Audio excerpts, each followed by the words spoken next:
Welcome to Aussie and the Scotsman. Today we're talking to Popcorn Podcast. Welcome, guys. Hi guys. Thanks for having us. We have in front of us Tim Illfand and Leigh Livingstone, based in Sydney, who started a podcast called Popcorn Podcast, I think 5 years ago. Would that be right? 6, actually. Yeah. Why don't you tell us a little bit about your podcast, where it started, how you got to know each other? And just separately, Tim, Sure. I have to speak to you directly for a second. Okay. We just ticked over 500 episodes and we completely missed it.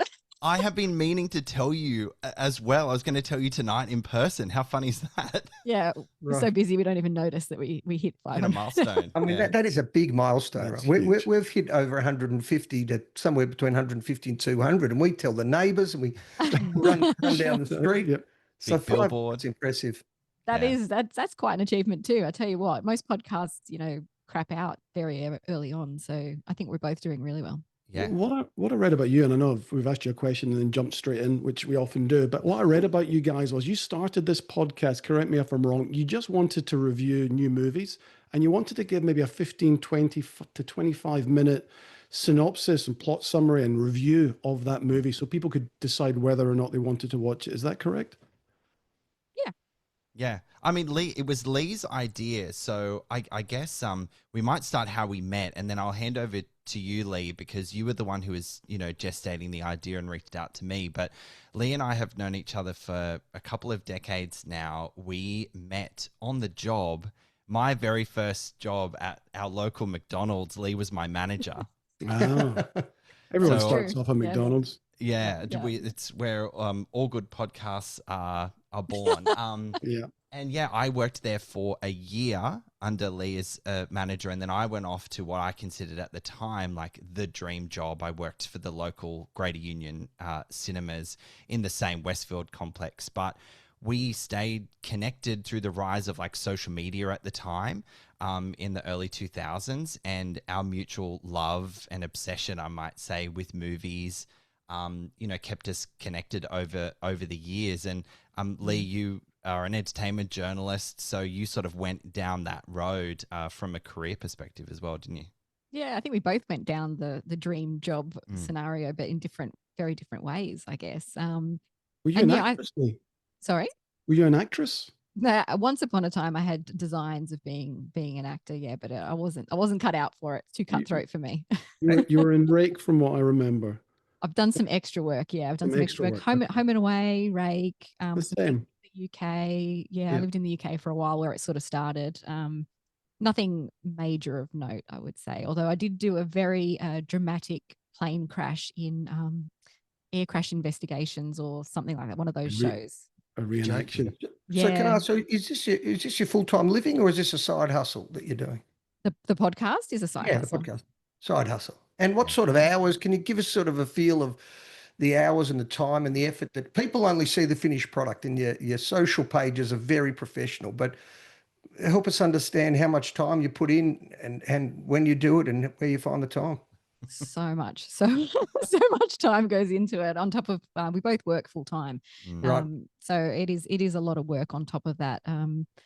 I don't know. We've sort of figured out over the years how to streamline things a little bit. We do have help, but at one point we had a social media coordinator named Tessa, who was brilliant, absolutely brilliant. And Tim's husband, Josh, helps us out with a lot of our video work and website stuff. Well, that's what we need, because this is a bit of a leading or pointed question, because in terms of workload, we are struggling with the division of workload.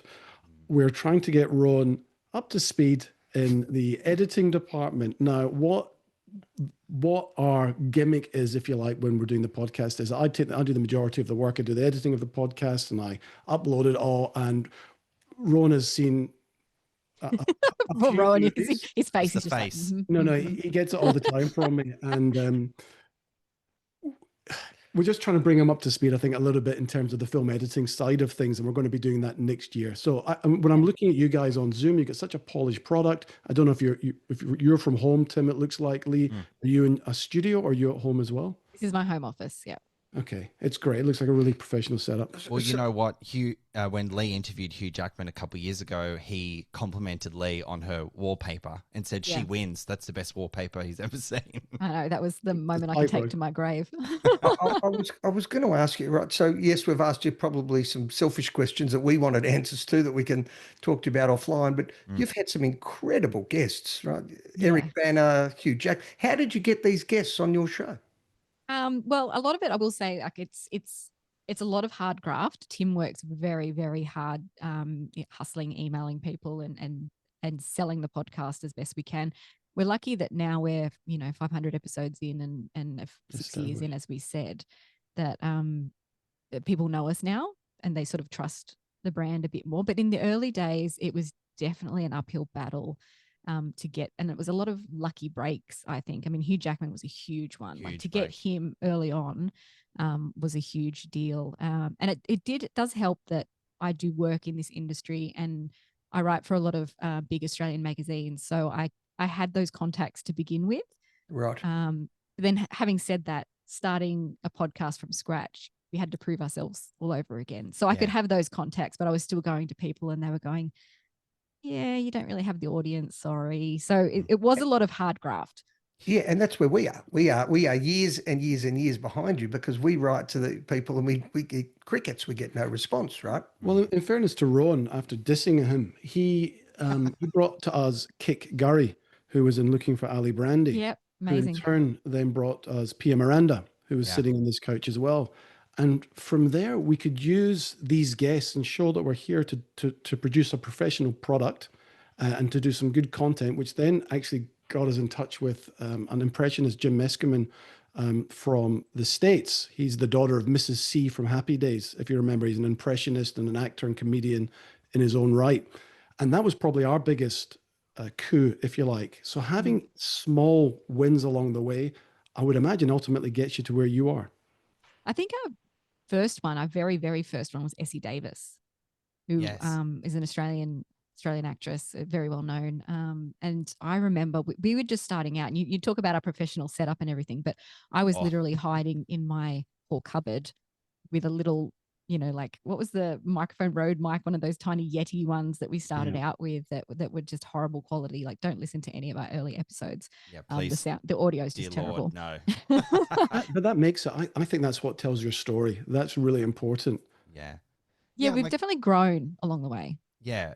We've grown in, because what I've learned so much from Leigh, obviously with her experience in entertainment, journalism and editing, and her ability to connect with people through interviews, for her day job, and then, trusting to be like, hey, Tim, I've got this idea for a podcast. It's called Popcorn Podcast with Leigh and Tim, and I want to, review cinema releases. We're all about sharing the joy of, those experiences you have watching movies with an audience, but then also diving deeper with understanding how the sausage is made, talking to directors, talking to actors, talking about their process and what drew them to projects, and little tidbits and, those great insights into the experiences that they have.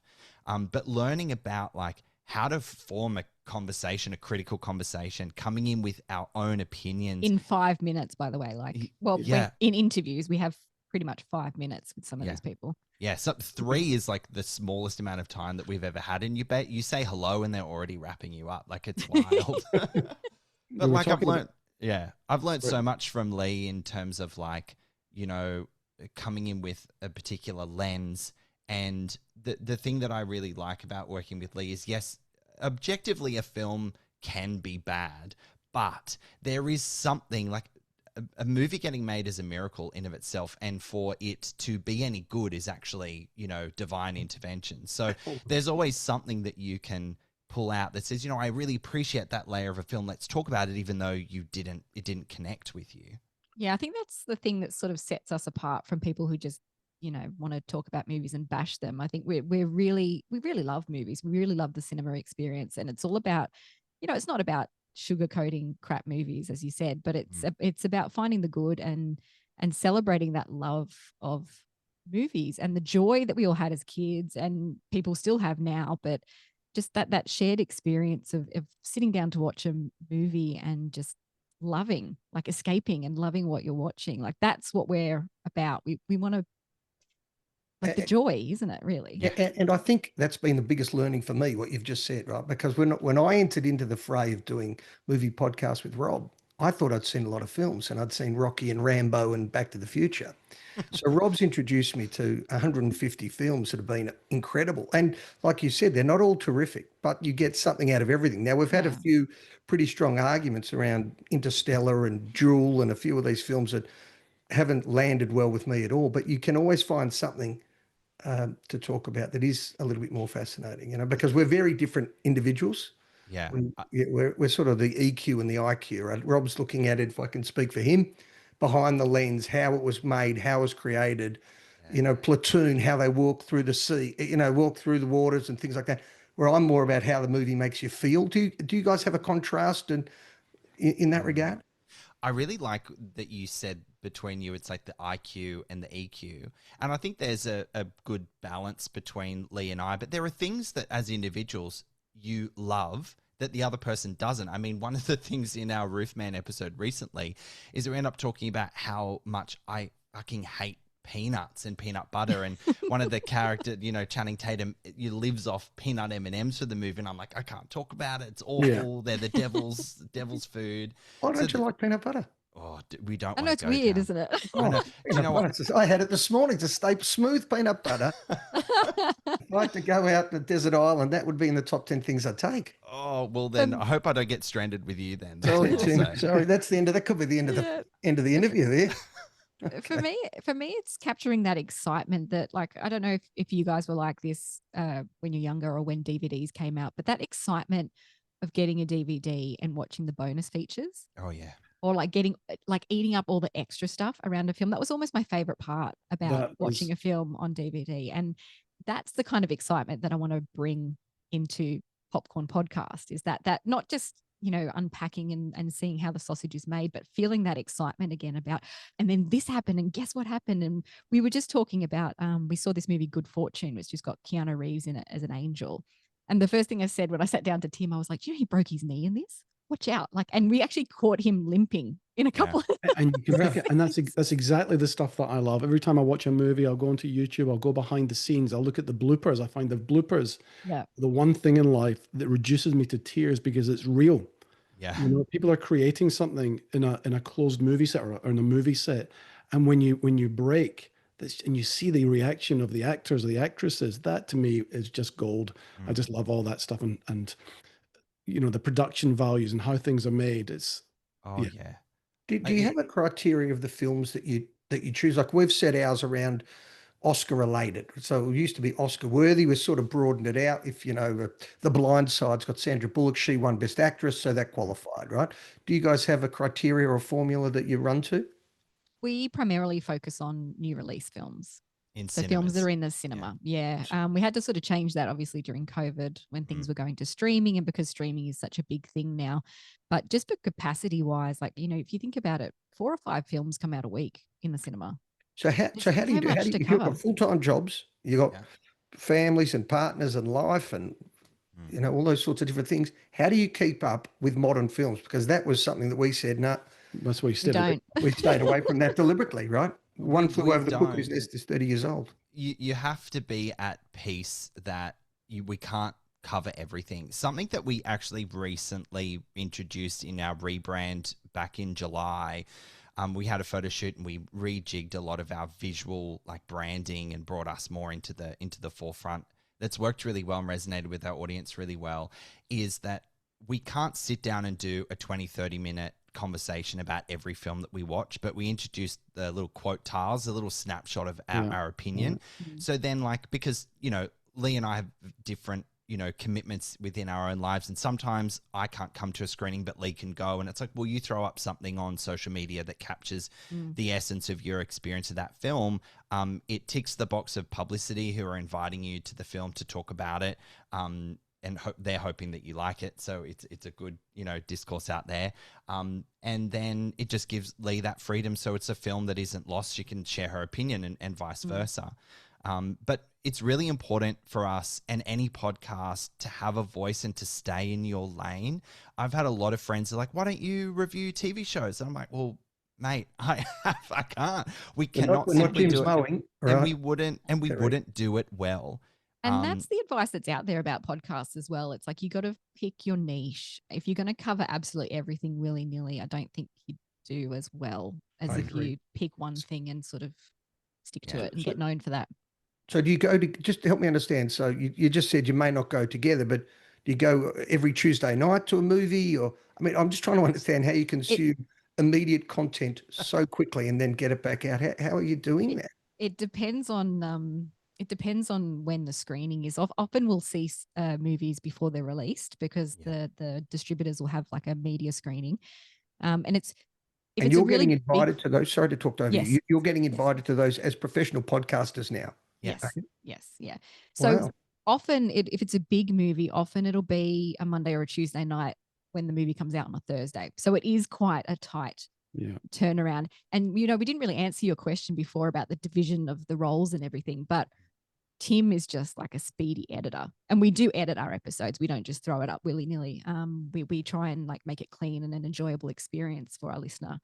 But in the beginning, I was doing that because I had the time, and I was a bit of a control freak in the beginning. I don't mind saying.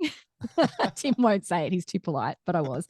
But I hated it. I absolutely hated it. And I think what we've learned along the way is if we stick to things we enjoy, then the division of roles and we work much better, basically.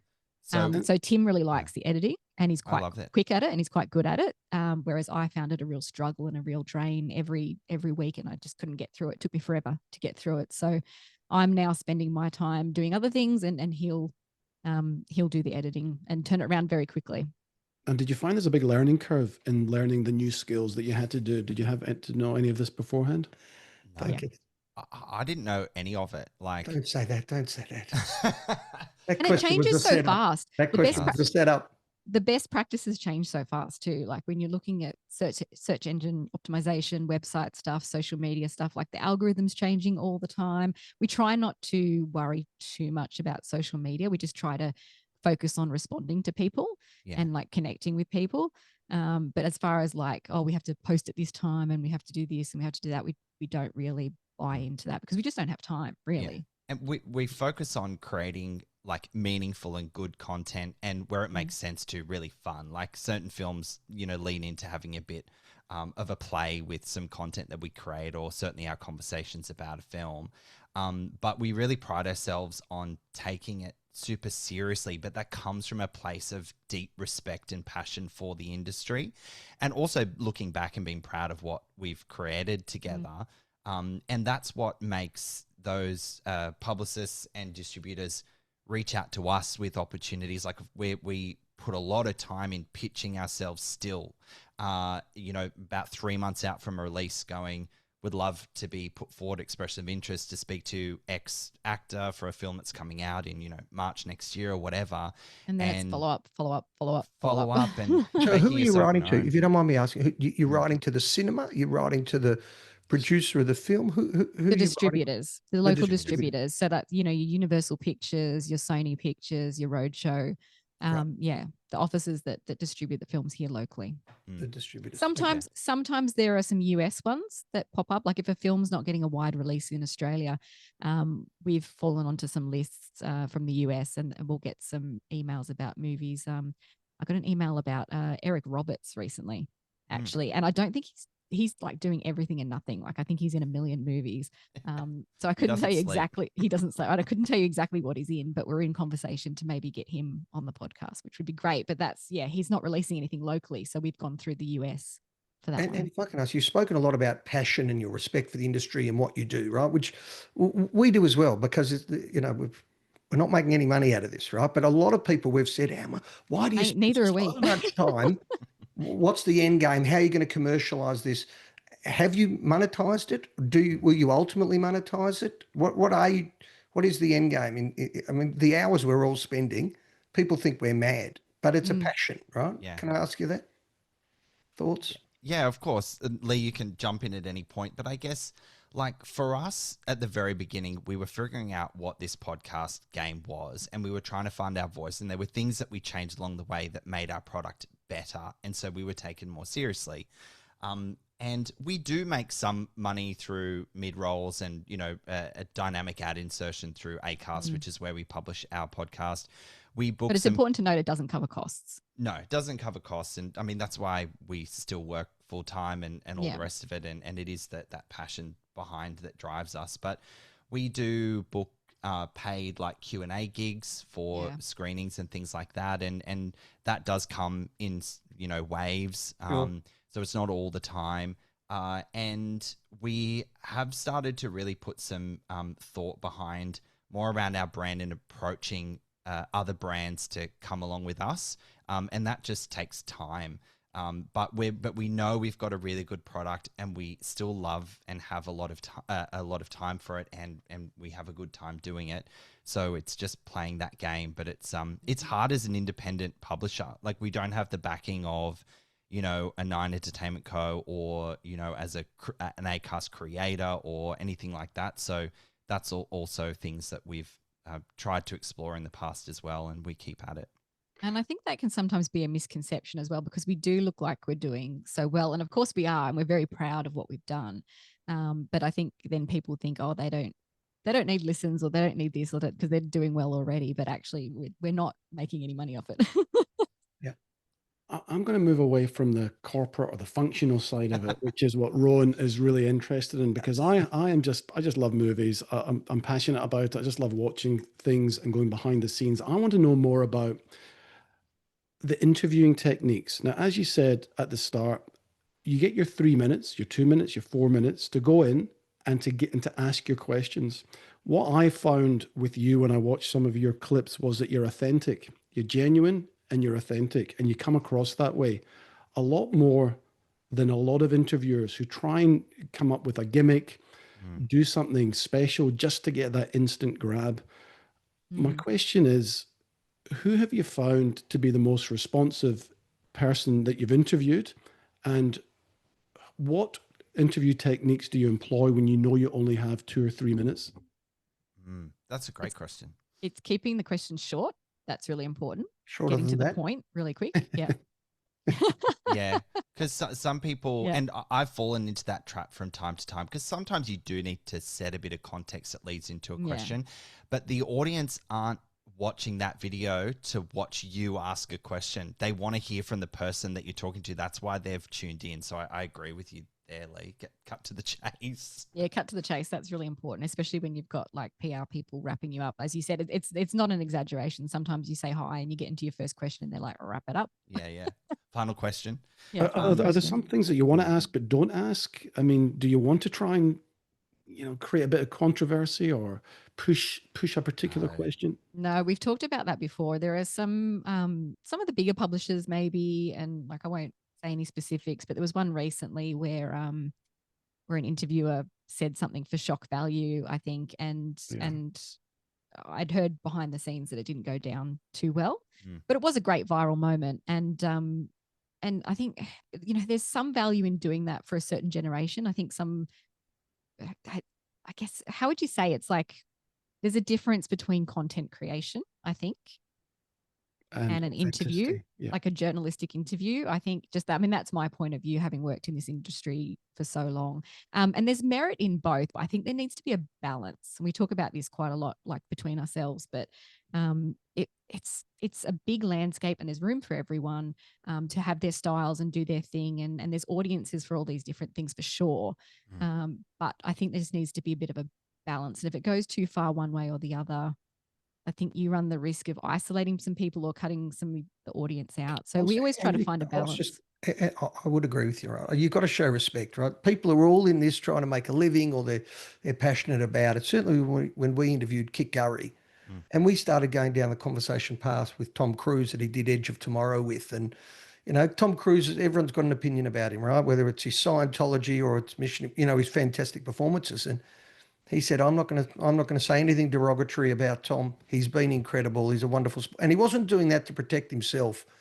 He just said that people are fighting very hard to make a living in this incredibly tough industry. So a 1 second clip, that might be clickbait, It's disrespectful. So yeah, we try. And it'll be gone tomorrow. Like it might go viral today, but it'll be gone tomorrow. Exactly. Correct. And the content creation stuff or the journalistic integrity that you were talking about, I think you've got to be true to yourself. You know, if you're not a young content creator and you're more passionate about being genuine and asking questions, then you head in that route. You create content that you're comfortable with. You know, you don't try and be funny if you're not funny. I think you just go with the flow and you go with what you're comfortable and passionate about. And I think people see through that pretty quickly too. Like the audiences see through it. Oh, If you're not being authentic, you're not being yourself, people will see through it pretty quickly. And that was a really kind thing that you said, that you see that we come across as really authentic. So I really appreciate that. That's such a lovely piece of feedback, because that's exactly what we strive for. I mean, we're talking to people who have put in countless months and months, sometimes years, in creating characters and developing these stories. And we genuinely want to understand what made them tick and help them and help understand their process more. I think if I may, like one of my most recent, well, it's actually almost a year old now, which is actually blowing my mind. When I spoke to Jonathan Bailey for Wicked last year, when they came out, did that huge global promotional tour. I mean, you're sitting when you go into these junkets, it's usually at this really beautiful hotel, but when you walk into the room, there's like all this camera gear sitting in the bathtub. There's like 3 times as many people that should be physically in that room, because there's so many moving pieces to how they pull that off. Oh my God, it's so impressive to see it all work. And you're sitting there and you're meeting these people for the very first time more often than not.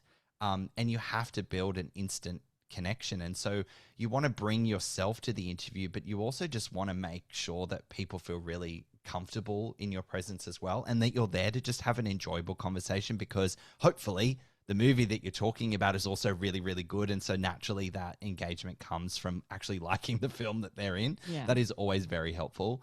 And it's genuine excitement. It's a genuine excitement too. Like when you walk into a room, I mean, I was really excited to meet Leigh Whannell, who is like one of Australia's greatest horror filmmakers. Yeah, he did so. And to walk into that room and meet him was just like you are just genuinely excited. You're starstruck, right? I mean, that's why a lot of us do what we do, right? We're still excited. But it's funny, that balance, I would imagine, between being starstruck, being excited, the nerves, you know, asking the right question and making sure you don't fluff it, which I did actually once on the very first question that I asked Richard Roxburgh at a screening of The Correspondent at the Sun. He's a tough one though. And Richard's a toughie. he did nothing wrong. We were at a screening, an early screening, and I stood up and went, You've done a movie with the director Kriv, Red Dog. How was that experience in a room full of 250 people? And he hadn't been in that movie. And I just picked up some of the wrong information somewhere. The entire place started laughing. So that in itself was a massive learning curve. I mean, we do a lot of research. We're actually quite proud of how much research we do, but that particularly was something that will go in the first chapter of my book when we make it. That's a tough, I mean, look, that happens. And was that the Peter Grest film that you did? Yeah. So what's next for you guys? What's coming? What movies you got on the horizon that you're reviewing? And we've got a lot of interview requests in the pipeline, and that's the other thing I was going to say. They're coming to you now. They're coming to you now. No. We're still pitching. For others. Oh, right. Yeah. We've got a lot of requests for movies that are coming out this year. And I will say that as well, like it's a numbers game. To anyone who's starting out or anyone who's like struggling to get interviews, like throw so much at the wall and just see what sticks. You know what I mean? Because things can change like that. Very, very recently, the other week, we landed an interview with Nick Offerman for his really, really brilliant film Sovereign. That was a fantastic interview. I listened to the one you did. Thank you. Great, yeah. But this is how it came together. So we pitched that, and it's happening, it's not, it's happening, it's not. We'll get back to you. I got a phone call from the publicist in the afternoon on a Tuesday, and they were like, so we think it's going to happen. They're going to marry it with these other things that they're doing. He's obviously in LA or somewhere in the US, but we won't know until tomorrow morning. And okay, so what time? Like probably around like, like in the middle of the night. And so we had to make a call where we were like, we need to bank this. We may kill ourselves doing it. Leigh and I had to figure out who's best to do it, who can do it. Do we need to shift anything around? The confirmation came through at 3 a.m. and I did the interview at 7 a.m. We hedged our bets by already doing the work before we found out that the interview had been landed. And that's a happy ending. Sometimes it doesn't end like that. Did you go back to sleep after 3 a.m.?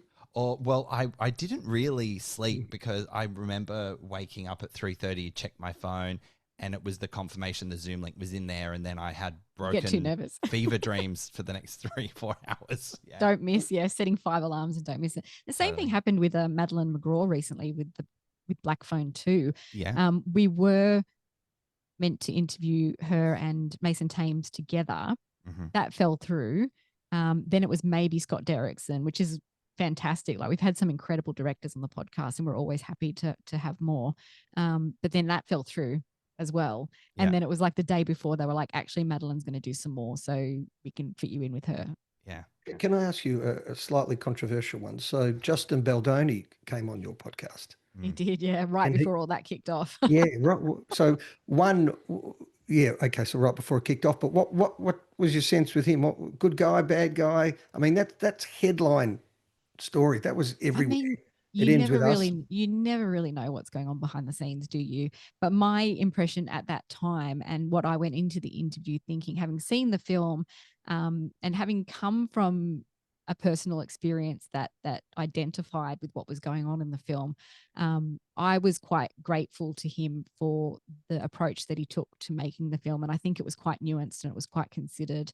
Of course, I don't know all the ins and outs of what went on while filming. You don't really know what's happened, but all I could do was walk into and the thing is, we were the only ones that interviewed him. Yeah, I think, and now looking back, you can see see why maybe. But it was a lovely interview, and if you watch it, they were wrapping me up, and he wanted to answer the last question that I'd asked him because he said it was a very important question. And he obviously feels very strongly about this topic and wanting to do good work in this space, and advocacy and everything. So I was very appreciative to him and to interview him. But like I said, you don't really know what's going on behind the scenes, so we are quite careful about that. We don't like to.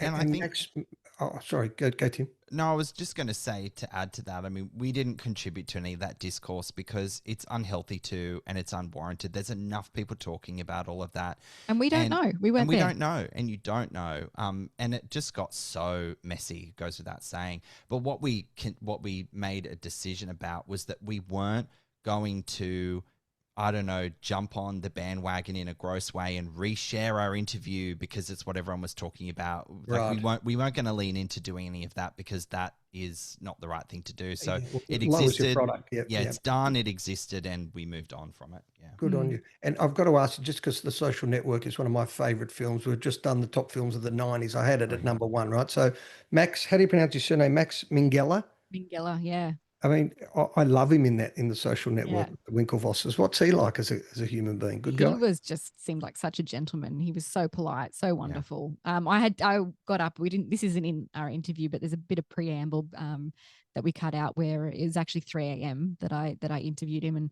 and he asked me what time it was, and I told him, and he was like, "I'm so sorry. I'm really sorry." It's like, it's worth it. It's worth it to speak with you. It's fine. Yeah. And that's often what happens when it's a UK interview. I think it's usually that ridiculous. UK would be in the afternoon. America would be in the morning. Yeah. So the America ones are a bit more reasonable, I think, in the hours, but the UK ones can be a bit hairy. Have to get up in the middle of the night to do it. I bet. Tell me, we are always asked what our favorite movies are. I'm sure you get the same. Do you have an answer for that? Can you give us the top 3, or does it change? It does change. I think it's hard to pick. Yeah. I talk about this ad nauseum, but the Lord of the Rings trilogy is my absolute pinnacle favorite. Well, as Rowan just said, and I'll ask you, Tim, in a second, as Rowan just said, we've just recorded podcast best of the 70s as one podcast, then the 80s, then the 90s, then the 2000s, and then up to 25. And then we've gone, well, we've got our 5 top 10 list. Let's just do our favorite movies of all time, but we're going to do 2 lists. The first top 10 is the 10 movies you would take to a desert island, the fun ones you could watch over and over and over again. And the second top 10 list the movies that we as movie reviewers think you, the audience, should watch or have in your memory bank. What are your thoughts on that? Yeah, I think that's good because there are movies that are the best movies ever made, but then there's a separate list that is my favorite movies for these reasons. Yeah. I think that is such a distinction because you can come in and be like, this movie was formative to me. Maybe on a rewatch, you might think, oh, I look at it from a different lens, but it meant something to you at the time, and you should never discount that. Very well said. And also, just because it won Oscar for Best Picture doesn't mean you have to blow smoke up its ass. You're allowed to not like it. Well, for example, Parasite, which is a brilliant movie, and it was #1 on the New York Times 100 top best list. I don't even think it makes my top 10. Wow. Personally, it's a brilliant movie. I thought you were going to say the other one, Moonlight. Well, we'll come back to that. As brilliant as Parasite is, there's just other ones for me personally that I think just kind of overtake it. And I love the way that they do all the different separation between the rich and the poor and the class divides. It's fantastic. And we talk about that a lot, but I didn't think it should have been #1 on that list. In fact, there's a lot on that list that I disagreed with. But I agree, Tim, with what you're saying, right? So for me, Dead Poet Society, resonated with me really strongly as a younger man for lots of different reasons, good and for bad. And so it stuck with me to my adulthood, right? I tell people Dead Poets is one of my best films. I'm like, what? So... No, it's brilliant. I'm jump on that bandwagon with you for sure. Stand by Me as well. That's my era as well. You've Stand got a by friend Me. for life. Thank you. you. Princess Bride, The Breakfast Club, all of those kind of, Yeah. They were all formative. Those were all. They are formative films because you can see yourself. They're normal films. What I call normal films. They're not CGI. There's not a bomb going off. There's not a boat crash. It's a school classroom. Yeah. Most of us went to school, right? And there was a bully and a sport. Like, it's very relatable, I think. Yeah. I think Goonies. Goonies. Oh my Goonies. god. And see, these are all films that, like, I mention some of these films sometimes, and Tim, because he's a little bit younger than I sometimes goes, I haven't seen it, and like, oh, that's a crime. It's a crime against nature that you haven't seen these films. Goonies. Well, I have seen Goonies, but to your point, Lee, there are a lot of films that I have to, like, I don't know, go to confession after when I reveal to Lee that I haven't seen them. We all have face. You'll be joining Rowan in the next booth. Tell me a couple, Tim, you haven't seen that are well-known films. There was one we talked about recently. What was it? And I was like, oh, I have to watch that with you. What was it? Usual Suspects. I've seen that, but do you know what? This is gonna. You may pull the plug on this interview, but until literally 2 weeks ago, because I may be younger than Lee, but I did my back out putting my dog in the car 3 weeks ago, and I couldn't walk. I'm fine now. Thanks for asking. But I put The Godfather on for the very first time. Oh, jeez. Yeah. See, things like this. I'm like, I remember what it was. I remember what film it was. He's leaving. It's over. Rowan's left the building. It was Spaceballs, because they're making the second Spaceballs in Sydney right now. And I was so excited about that, because that's, like, just the cheesiest, funniest, like, 80s film that you could ever imagine. And it's the hardest style to, I think, create. It's very personal. Comedies are the hardest one, right? It's very hard to. But I think that's coming back around, because we saw with The Naked Gun. Yeah. Like, I think that kind of silly slapstick comedy, this is Spinal Tap 2 as well. Like, I think people are looking for those kind of silly comedies now. They just want to have a good time. Well, yes. I'm going to go back. I'm going to take us back a little bit to Stand By Me. I hadn't seen Stand By Me, okay? And I watched it and I didn't enjoy it. And we have this big debate on the podcast, because I'm watching it through the eyes of a 51-year-old, not the eyes of a 14-year-old. And reviewing the movie, honestly, I'm like, you know what?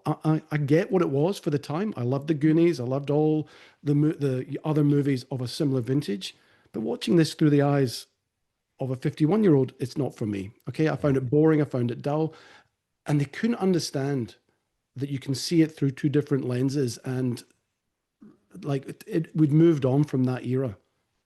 I'm surprised at that, because Stand By Me, especially, I can understand that with the Goonies, because that really is a certain generation. But Stand By Me is, I mean, he's an adult reminiscing on his childhood and all these formative moments. I would think as an adult that you would connect with that would resonate with you. Lee, it's what I'm dealing with here, right? He does not understand when they're walking along on the train line about mateship, about friendship, and what you do for your friend when they have the conversation about, I'm not going to go to your university, but we'll still be friends. Like, it's This is what I said And before. you're not. They're probably not. It didn't click with me at all. I so think no, yeah. I think to your point about like being of an age and for the first time watching a film that is, 30, 40 years old and is like a cult classic, iconic. It's a lot of people's favorite film of all time, Stand By Me. But like that's why I love having these conversations with Leigh, because we come from different walks of life, and I think it's really important. Leigh is a woman, I am not. I'm gay, Leigh is straight. There, she's a bit older, I'm a bit younger. We fall within these pockets of pop culture that resonated with us and didn't, and we learn and listen and respect different opinions in that sense. And I think that always makes our conversation mostly. But it makes it interesting. I think that's so important, because how boring if you came into a conversation and had exactly the same things to say. And that's some of our better podcasts. I mean, to just flip it around a little bit, I introduced Ron to the movie Duel, Steven Spielberg's first movie. Have you seen it? I have. Do you like it? I do like Duel. I think it's fantastic. Yeah. He thought it should have been a road rage movie of 1 minute long, and that was it. And we nearly ended the podcast. We had the biggest fight on this podcast, because I was trying to explain to him that while you might not enjoy the movie, what it did for cinema, for creating this beast, this monster that you don't see, on such a low budget, for Steven Spielberg in his formative years, if not his first movie that then took him on to Jaws. He just couldn't get past that. And the same with Interstellar. Fanciful nonsense, I believe the wording was. So these are our best podcasts. I know. No, but I think, Tim, to your point, I mean, Robbie and I are a bit like that as well. We're the Aussie and the Scotsman, right? We couldn't be more different. I'm commercially minded, he's not. I'm sport minded, he's not. Rob likes the making of the film. I couldn't care less what camera they used or how they filmed it. It's how it makes you feel and what you leave with and what you think about 30 years on. And so in our reviews, we've actually starting to get a following more about our own individual life. We talk about brutal honesty. So if you listen to any of our shows, if they run for 50 minutes, most of them run for about 45, 50 minutes. The first 25 minutes, we're just having a general life discussion. But when we go down the street, someone will say, it's Aussie and the Scotsman. How's your son? What happened at work? You had a car accident, someone ran off. Because telling people what they already know, if we describe Heat and we say it's a cops and robbers movie with De Niro and Al Pacino, most people have seen it. Yeah. Right? So we skim over the review part and more talk about us, and we're growing our own statuses with a following, and try and relate it back to the movie. Like The Notebook, I hadn't seen The Notebook before, and he was expecting me to go, this is a terrible, I'm not into love stories, it's too emotional for me. I thought The Notebook was one of the top 5 best romantic movies of all time, and you couldn't believe it. And you can relate that back to your personal life, whether there was somebody in your family that might suffer from dementia. And we have these kind of stories and talks and try and make it a little bit more personal, I suppose. That's our style. But it's not about us today. It's about you guys. Well, I'd love to know, how did you guys meet? How did you guys come together? Were you friends? Our wives work together as school teachers. Oh, nice. So Rob just always used to hang around a lot, and then eventually started talking to him. So we were actually on the way into the city on the train, and the train was delayed, and we were talking about movies and Rambo and Rocky. And I said to him, you and another Scottish friend of mine would make a great podcast called The Aussie and the Scotsman. You talk about sport till the cows come home, and I know nothing about sport. Anyway, I asked my other Scottish mate, he had no interest. So as we're talking about movies, went, well, why don't we do a movie podcast? I had no idea that he'd seen 6 movies. So we spent the following year watching movies that Ron had never seen before, which was great. It was great to rewatch them all. And that then developed from what we started out to be was a 15-minute maximum podcast where if you'd seen the movie, you could just come in and recap and re-listen. And then that has now developed into a more conversational style. So that's how it started. It's a lot of fun finding your voice and the format of a podcast that works. Something that Leigh and I, sometimes we fail from time to time. I know when Leigh went on maternity leave and I brought special guests, my episodes were a bit longer, but we made sure that we wanted it to be like commutable, like someone could plug in on their way to work, plug out, and the episode was done by the time they get into the office. And that's really important too. Yes. And what's really interesting, just touched on it there, and we haven't even thought about this, but you guys will record podcasts separately. You will interview separately. We I don't. actually wouldn't even consider it at the moment, but now you've talked about it, we can't always do things together. Yeah, I think it's we also found that when we're going to do interviews in person, as Tim mentioned, there's so many people in that room. And if you're 2-on-1, it doesn't, you've got such limited time. It's kind of more effective if it's just 1-on-1. Right. And the same thing if sometimes there's 2 actors. We did Mortal Kombat. We did an interview with the first Mortal Kombat, and it was 2 of us and 2 actors, and that worked out quite well. But it's very rare that we'll do that because I think it just takes up too much time. Yeah, it's like we're watching Us, but 5 years in advance, and obviously a lot better, right? I mean, we're not professional journalists. We're everyday We're people. the Aussie and the Scotsman. I've got this grainy Zoom video in front of me, and your screens are polished and crystal clear. What are you using to get such good tech, to get such good vision? This is my desktop computer, but it is a fairly new one. I did have to invest in a new one recently because my old one crapped itself. It was like a 2013 model or something like that. Budget. It was like a 12. Yeah, it was like 12 years old. I know I asked this before, but I'd love to understand numbers and time, right? I mean, I've got 4 children, full-time job. Somehow we try and do other things. How much time do you spend preparing for a show or off-air preparing? Hours, time? Is it weekends? Just give us a sense of the level of commitment. We tend to record on a weekend. So we'll see the film earlier in the week, and then we might sort of do our record notes. Like, we don't script it. We just, I guess, kind of do bullet points that we want to cover during the week. And then we'll get together remotely. If you don't mind me asking, are you remote or you come in the same house, same office? We try to meet up. Yeah, we do both, but we try to meet up where possible because it's better energy when we're together. Yeah. Yes. Usually we do when we need to turn around interviews because they do come out of the woodwork at the last minute sometimes. We do those as remote. Like, we do write a scripted intro and outro to nestle the interview content. So we find that fine to do remote. But yeah, to Leigh's point, it's always better in person. There's body language. There's a better cadence and rapport there. But sometimes that's not possible. So we just work with each other on schedules, etc. We're often sitting on that couch behind Tim there. The couch, the famous couch.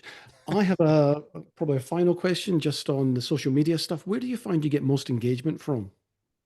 Probably Instagram at the moment.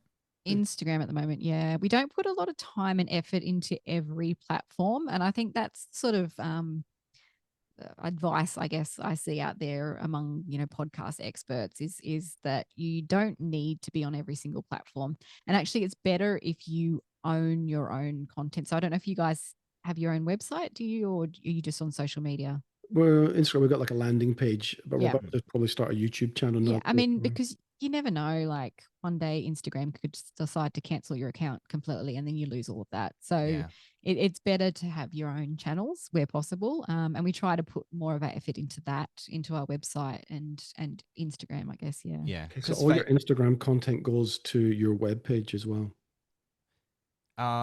We don't put video content on our website, but we drive to it from our website. So we put like hyperlinks to our YouTube on the website, and we put like landing pages for each single audio episode.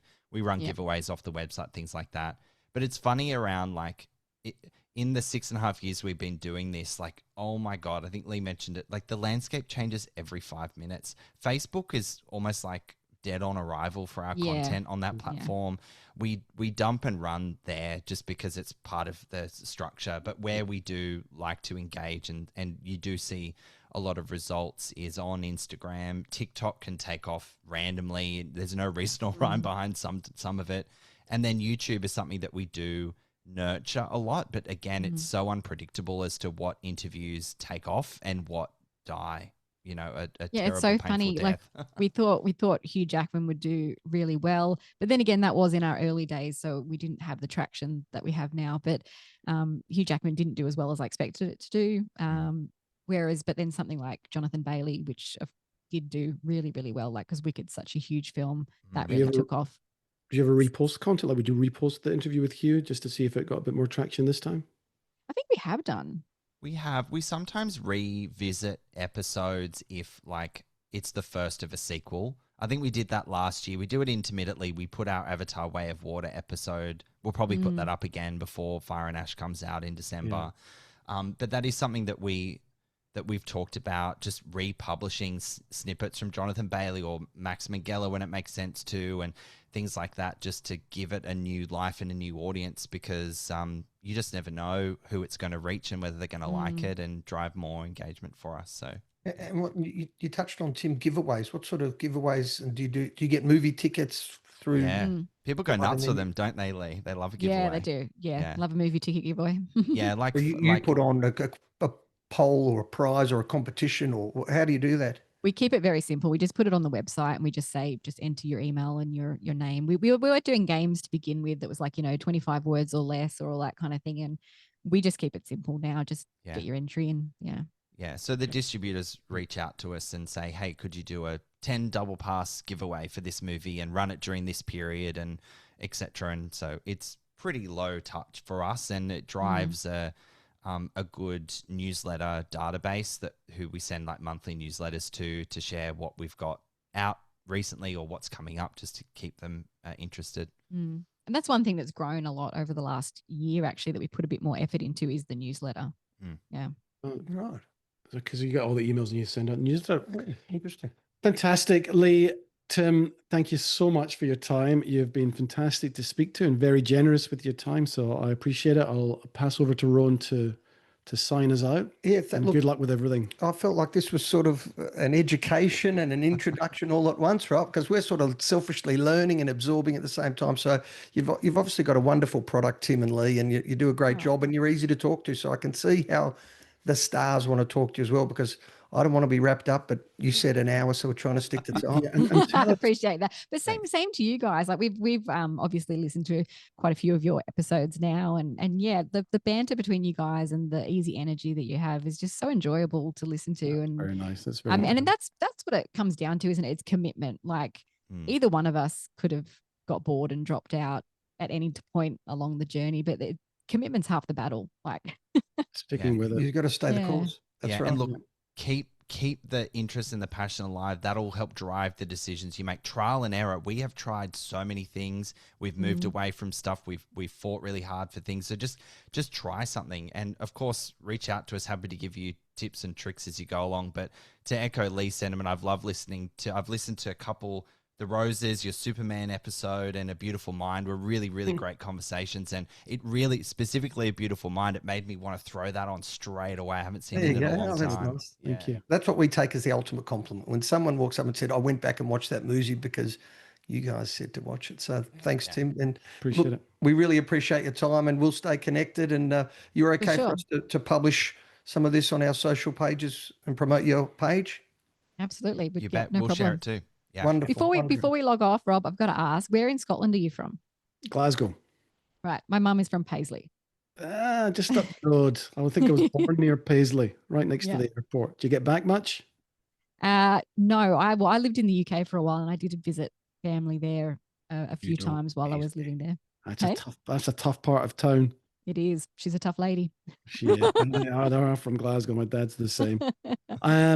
Thank you, guys. Thank you very much. Thank you. It's been awesome. Good on you. Thanks very much. All the best. Tim and Leigh from Popcorn Podcast. Bye, guys.